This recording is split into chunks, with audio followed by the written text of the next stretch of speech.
Realdasınız. Biz sizə Kürün sahilindən, Mingəçevirdən xəbər veririk. Burada artıq Prezident Kuboku 2026 beynəlxalq avar çəkmə reqatası davam edir. Bir-birindən maraqlı mübarizələrin şahidi olduq bu 4 gün ərzində. Ötən gün biz su qovuşandaydıq və orada maraqlı yarışlar keçdi. Eyni zamanda Azərbaycan millisi də ilk medalını qazandı. Əlimurad Hacızadə gümüş mükafata layiq görüldü.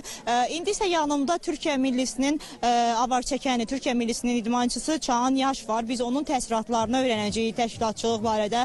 Xoş gördük səni. Artıq 4 gündür buradasınız komanda olaraq.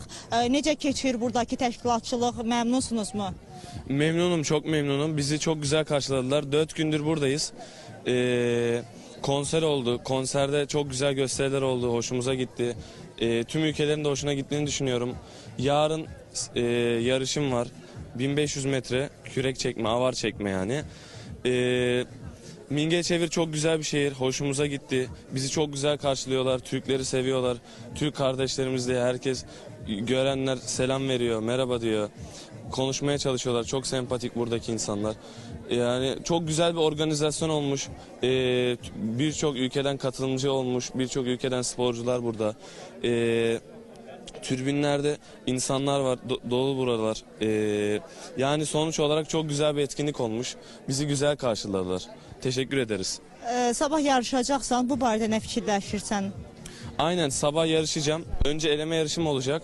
Sonra 1500 metre işte kürek çekme yarışım olacak.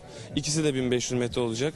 İşte aynen Türkiye'den buraya derece almaya geldik. Teşekkür ederim.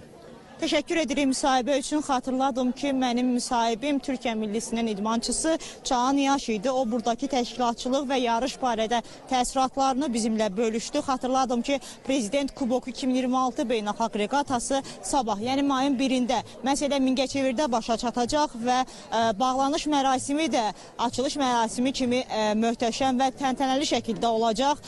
Mənim bu saata çatdıracaqlarım bunlar idi. Siz isə reallı izləməyə davam edin ki, ən son informasiyalardan xəbərdar olasınız.